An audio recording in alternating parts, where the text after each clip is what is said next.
apa kabar? Ini hari Selasa. Saya penting selalu mengingatkan tentang hari-hari ini karena saya sendiri sering lupa hari, waktu saya, tapi saya nggak lupa itu soal jadwal pemilu. Dan kawan-kawan, saya selalu tetap ingat bahwa pemilu sudah ditetapkan 14 Februari 2024. Saya tahu memang ada orang-orang yang ingin menunda pemilu atau mengubahnya menjadi 3 periode. Tapi saya tahu juga bahwa banyak orang sebenarnya kalau saya baca-baca, bukan big data lah, saya baca terbatas di media sosial, orang juga ingin lebih cepat pemilunya gitu. Jadi itu ya Bung Rocky ya. Yes, dan pemilu masih 2024, tapi udah banyak yang antre itu. Dan setelah saya lihat ternyata bukan antre ke kotak pemilu, antre buat beli minyak goreng itu. Dan ini videonya mulai kreatif, orang mungkin capek daripada berebut antrian, lebih baik sendalnya saja yang dipasang antri. Coba kita lihat videonya, ini menarik ini Bung Rocky. Lur, antri minyak sing antri sendale lur.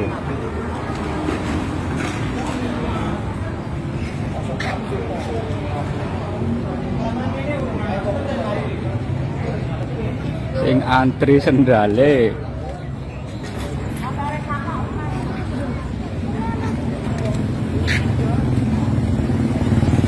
Lur, sendalnya satu untuk lur. Camano yang antri sendal. Oke, jadi ini saya kira perlu dicontoh ya dari ibu mak-mak lain, antri apapun silakan jangan berebut, sendalnya saya diantar dan kemudian bisa ngerumpi dari jauh. Ketika giliran sendalnya baru masuk di situ gitu ya. Jadi kecerdasan yang disebut kecerdasan jalanan itu tumbuh sebetulnya di kalangan justru emak-emak yang berupaya untuk menemukan apa yang efisien sebetulnya. Ya. Jadi dia dapat, kalau dia masih berdiri di situ, dia nggak bisa saling ngobrol karena berjajar punggung ketemu kepala. Sekarang dia dapat teori bahwa mending taruh semacam avatar di situ tuh. Jadi menjadi avatar ya. Iya. Betul. Iya. Dan kita sebetulnya begitu, dia berupaya untuk cari solusi itu. Dan sambil pasti dengan taruh sandal dia ngerumpi juga soal IKN kan, pasti itu. Dan siapa yang tahu bahwa di antara mama yang antri itu ada juga istri-istri prajurit, istri prajurit polisi. Jadi sebetulnya pembicaraan di dalam kerumunan itu yang menimbulkan keresahan istana tuh. Nah, masa istana mau ikut ngantri? Nanti ada sandal siapa di situ? Sandal Pak Mahfud apa ditaruh di situ karena dia mau ikut ngantri? Oke, saya jadi betul. Ini jadi avatar ya. Tapi memang bukan di metaverse karena kalau ini yang di dunia nyata, avatarnya berupa sendal. Dan saya kira, tapi kita senang melihat semacam situasi semacam ini karena ini yang kita dorong, ada keakraban antar warga ya. Kalau antri dorong-dorongan sambil teriak itu kan menimbulkan konflik. Tapi kalau begini, ini tetap ada bisa ngerumpi, bisa tertawa-tawa. Nanti mungkin tinggal baku atur aja kalau ternyata ada yang nggak kebagian karena begitu gilirannya minyak gorengnya habis ya mungkin saling berbagi. Kita dorong semacam itu ya, Bung Rocky ya. Betul, itu solidaritas sosial. Nanti yang sandal ke-7 mungkin tinggal dapat setengah liter, tapi yang sandal ke-5 bilang, oke, ambil bagian gue deh, gitu. Lalu mereka mulai ngerumpi. Gimana ya kalau nanti ibu kota pindah tuh akan ada antrian nggak nih? Bingung lagi Pak Jokowi itu kan. Jadi sebetulnya ini memungkinkan masyarakat itu ngerumpi justru pada keadaan ekonomi memburuk. Jadi kan percuma itu Presiden Jokowi mantau-mantau WA Group. Kalau mau mantau, nah datang ikut antrian Pak Jokowi, itu baru real tuh. Jadi chatting di antara mereka akhirnya terjadi secara offline kan, langsung ketemu sambil nunggu sandal sambil ngerumpin Pak Jokowi. Gimana kalian kemarin tuh udah pindah WA Group belum? Oh kita udah bikin yang baru tuh pakai nama samaran tuh, kayak begitu-begituan kan. Jadi sebetulnya yang disebut sebagai the power of the powerless, kekuatan dari mereka yang nggak punya kekuatan itu, dan disimbolkan oleh sandal. Jadi ini kita sebut aja sebagai Republik Sandal tuh.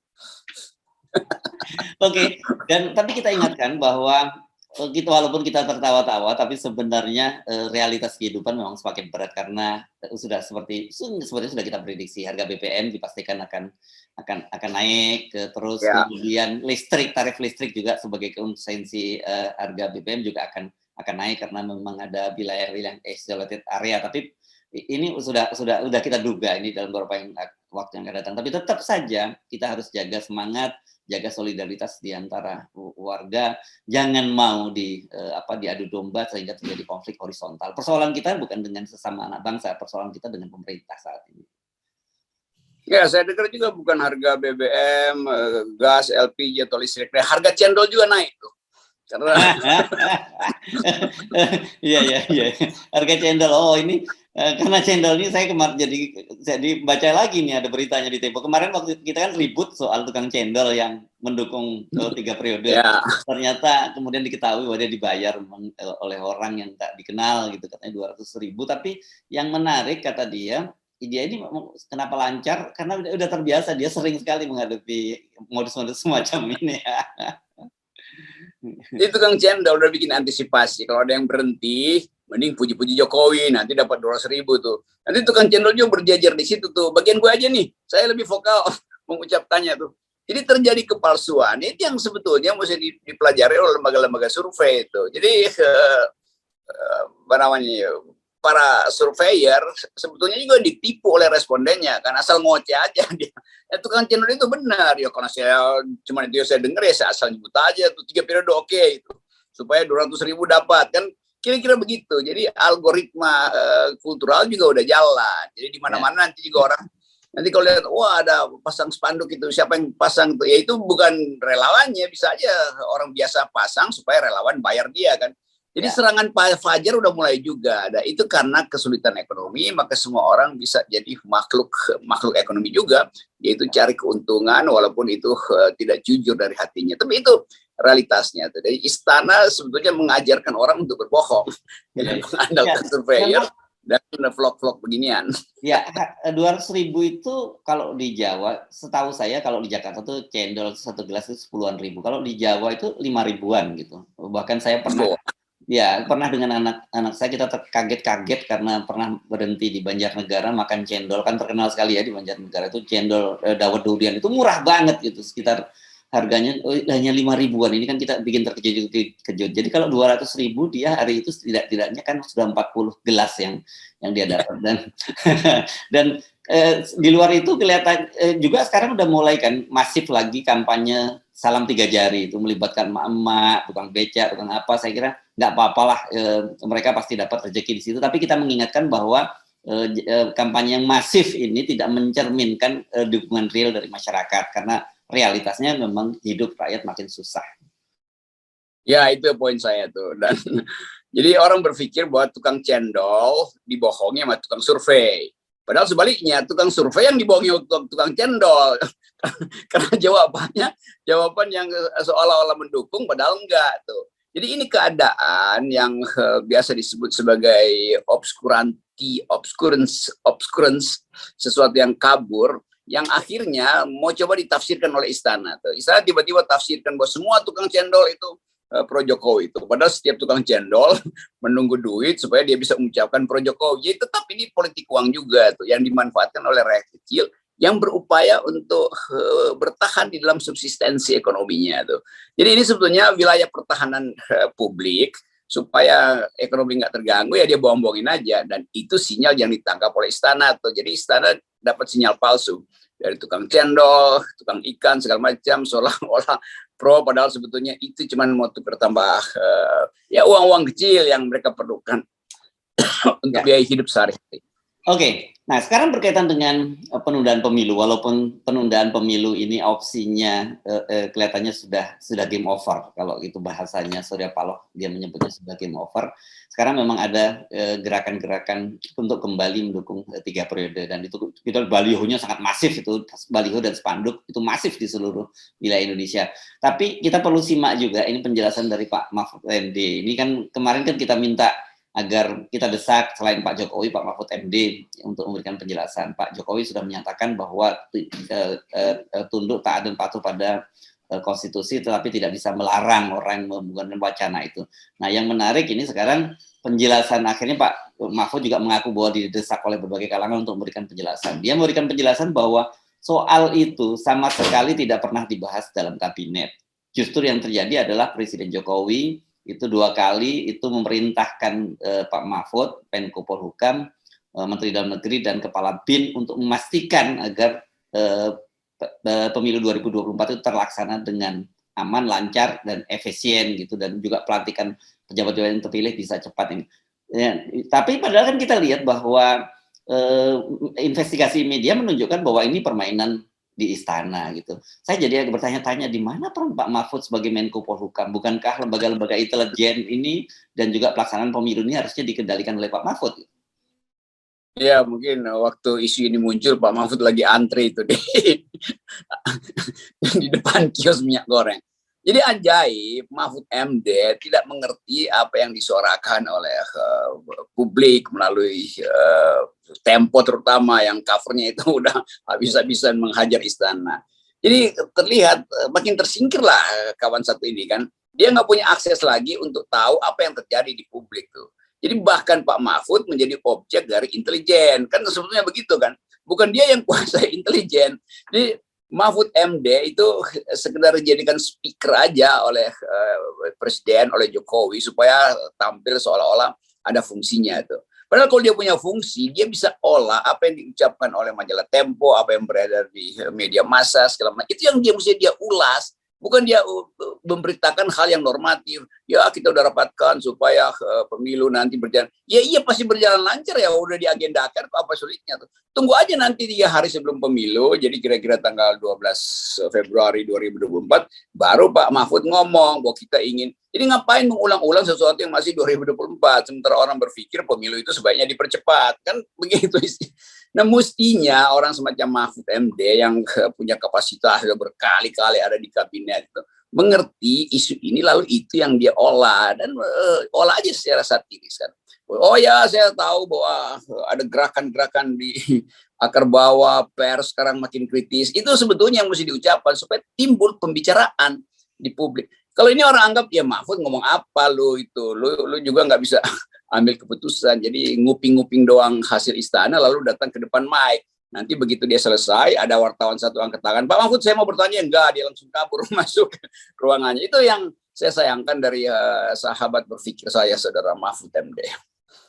Jadi kalau melihat penjelasan Pak Mahfud, ini kita asumsikan bahwa Pak Mahfud jujurlah ya menyampaikan hal itu. Rupanya ada rapat-rapat kabinet setelah rapat kabinet yang diikuti oleh Pak Mahfud gitu ya, yang Pak Mahfud nggak dilibatkan. Jadi ini Pak Mahfud ini jadi semacam apa ya, outsider lah gitu kalau di kabinet itu kesan saya ya. Ya harusnya kan Mahfud menunjukkan kemampuan dia untuk mengolah isu. Kalau dia tahu semua isu, tapi kita tahu bahwa tidak semua isu strategis Pak Mahfud diikut sertakan di dalam pembicaraan di istana kan. Nah itu fungsi koordinasinya akhirnya berantakan karena dia mau koordinasi apa kalau dia nggak ikut beberapa rapat strategis itu. Kan kita tahu istana itu ya ada kelompok inner circle-nya yang sekedar orang lingkaran pertama Jokowi yang ngomong di situ, Pak Pratikno pasti ada tiap hari. Tapi Pak Mahfud nggak mungkin ada di situ. Kan itu intinya tuh, karena ya begitulah yang disebut sebagai politik kraton sebetulnya tuh yang kita ngerti dari awal cara berpolitik ala kraton, dan Pak Jokowi tentu datang dengan kultur itu. Hanya mereka yang kira-kira dianggap ya mampu membaca sinyal tubuh Pak Jokowi atau bisa berbahasa Jawa yang pasti rapat pertama tuh. Itu udah real di dalam politik kita. Nanti ada lingkungan lebih besar buat bicara hal-hal teknis, maka Pak Mahfud dilibatkan di situ. Kan dia yang diucapkan Pak Mahfud kan soal teknis, bahwa pemilu harus aman, itu teknis, tapi substansi politiknya masih Pak Mahfud nggak diajak ngomong. Karena itu dia terbatas juga akhirnya kosakatanya berapa dengan publik. Nah itu yang menerangkan kenapa Pak Mahfud selalu menghindari pertanyaan pers, karena begitu soal substansi Mahfud kalang kabut karena dia nggak ikut serapat kan. Jadi sayang sekali Pak Mahfud hanya sekedar jadi humas itu. Padahal kita dulu dorong Pak Mahfud karena dia udah gagal jadi wakil presiden. Masuklah Pak Mahfud ke istana supaya ada relasi antara kaum intelektual dengan kaum teknokrat istana. Ternyata Pak Mahfud going native juga. masuk juga di dalam jebakan-jebakan kekuasaan sehingga dia menjadi tidak independen dan bahkan dicurigai oleh istana. Jangan-jangan Pak Mahfud sebetulnya adalah apa namanya ini faktor oposisi yang diselundupkan ke istana, kira-kira begitu. Jadi di remote control juga oleh pers sebetulnya. Karena begitu kan kita lihat bahasa tuh Pak Mahfud tuh. Sementara pers justru mencurigai Pak Mahfud mengintai kami. Itu jadi bolak-balik, kasihan juga di Pak Mahfud. Ya, karena agak-agak aneh kan sebagai seorang Menko Polhukam, kita tahu bahwa posisi ini itu sangat penting. Dia mengkoordinasikan lembaga-lembaga intelijen, lembaga keamanan, dan juga termasuk Kementerian Dalam Negeri dan sebagainya. Itu kan semua di bawah kendali Pak Mahfud. Jadi saya kira mestinya istilahnya kalau berkaitan dengan politik ada jarum jatuh pun di Indonesia ini Pak Mahfud harusnya tahu. Tapi masa ini ada seorang Menko ekonomi dipanggil oleh Menko yang lain, Menko Marinvest, ini kan gitu kalau kita membaca investigasi media tadi ya, CNN dan Tempo tadi yang kita sebutkan, masa Pak Mahfud nggak ngerti ya hal semacam ini? Ya Pak Mahfud akhirnya baru ngerti setelah baca CNN dan Tempo, oh ada begituan tuh ternyata, jadi ngaco kan. Jadi poin kita selalu, kita ingin lihat ada satu sumber dari istana di mana kekacauan pemerintahan bisa ditertibkan karena ada pengetahuan, ada konsep. Nah itu hanya bisa diucapkan oleh mereka yang sedikit banyak mengerti dunia civil society, dunia jurnalis. Satu-satunya di istana cuma Mahfud MD. Kan nggak ada lain kan, KSP kan nggak ngerti soal-soal beginian, karena nggak dilatih di dalam wilayah civil society. Pak Mahfud dari zaman mahasiswa udah jadi aktivis, tuh mestinya kita berharap beliau itulah yang jadi semacam penanda atau pemberi sinyal. Itu pun dia nggak bisa nangkap sinyalnya tuh, karena antenanya dirusak oleh sistem itu kan. Iya, Pak Mahfud ini aktivis pers mahasiswa ini, saya tahu ya, mahasiswa. Dan naluri sebagai, meskipun pers mahasiswa, tapi naluri sebagai seorang jurnalis pasti itu terbentuk lah ya, curiosity-nya. Apalagi kemudian sekarang ini informasi kan sangat terbuka, macam-macam. Kalau toh dia tidak dapat laporan intelijen, tapi intelijen yang terbuka, seperti yang dilakukan oleh teman-teman media, harusnya Pak Mahfud juga antenanya langsung bergerak gitu. Kita ingin Pak Mahfud mending udah pindah aja lagi, keluar aja dari istana supaya ya batinnya itu jadi tenang. Di situ saya kira Pak Mahfud tiap hari mesti telepon psikolog kali itu Pak. Gimana? Saya gelisah itu. Nggak bisa tidur, padahal nggak kena COVID. Biasanya yang nggak bisa tidur kena COVID. Jadi bahayanya kalau kita berharap terlalu banyak di istana, akhirnya kita mesti rumuskan bahwa nggak ada lagi sebetulnya orang yang bisa dipercaya tuh, karena satu-satunya yang bisa dipercaya LSM dulu adalah Mahfud MD karena datang dari habitat yang sama, curiosity, kemampuan untuk mengalihkan sedikit ketegangan dengan bahasa yang agak akademis, itu nggak ada lagi kan. Coba kita tanya siapa yang bisa mengucapkan semacam sinyal akademis yang memperlihatkan bahwa ada konsep di istana, nggak ada. Udah selesai lah itu. Kalau dua Menko yang lain kan ya udah itu betul-betul Menko teknis saja, yaitu teknis pengendalian opini. Oke, sebelum jadi gini, saya sih menyarankan memang jangan terlalu tegang ya melihat situasi saat ini, karena memang opsinya berubah dengan sangat cepat ya. Kalau kemarin yang jelas bahwa sebelumnya 3 periode, operasi 3 periode batal, kemudian diganti dengan penundaan pemilu dan perpanjangan masa jabatan, dan sekarang batal, kelihatannya opsinya akan balik lagi ke soal 3 periode, dan saya sih memprediksikan ini kan jadi berat. Tetapi saya ingin melihat dari sisi yang apa ya, yang lucunya saja ini. Saya bacakan ini berkaitan ini. Ini ada, saya melihat sebuah poster ini, Bung Rocky, foto ini ada mahasiswa pakai jaket-jaket alma mater itu, dan kemudian membentangkan spanduk ini. Jadi ini ada aliansi mahasiswa Jawa Tengah mendukung Gus Muhaimin next presiden. Wah, selain spanduk ada juga pegang poster-poster. Kemudian yang menarik lucunya, tunda pemilu. Saya ingat ini mahasiswa dulu ini Universitas UI Cabang Cikarang. Anda ingat dulu ya, proses waktu itu dulu ya. Mereka yang UI Cikarang tuh yang berbaris menolak saya masuk kampus tuh kan. Iya. Poster gede-gede, tapi orang lihat ini gimana nih mahasiswa wajahnya wajah sewaan diangkut dari Cikarang sebetulnya. Pak Grepo. Begitu juga ini spanduknya bagaimana Cak Imin untuk presiden. Tapi tunda pemilu tuh. Itu bagaimana dia jadi presiden kalau ditunda? Jadi terlihat kekacauan itu nggak ada mahasiswa yang berpikir kontradiktif begitu tuh. Jadi udah pasti ini. Ini sama seperti tukang cendol sebetulnya tuh kan. Iya. Tapi tukang cendol lebih jujur.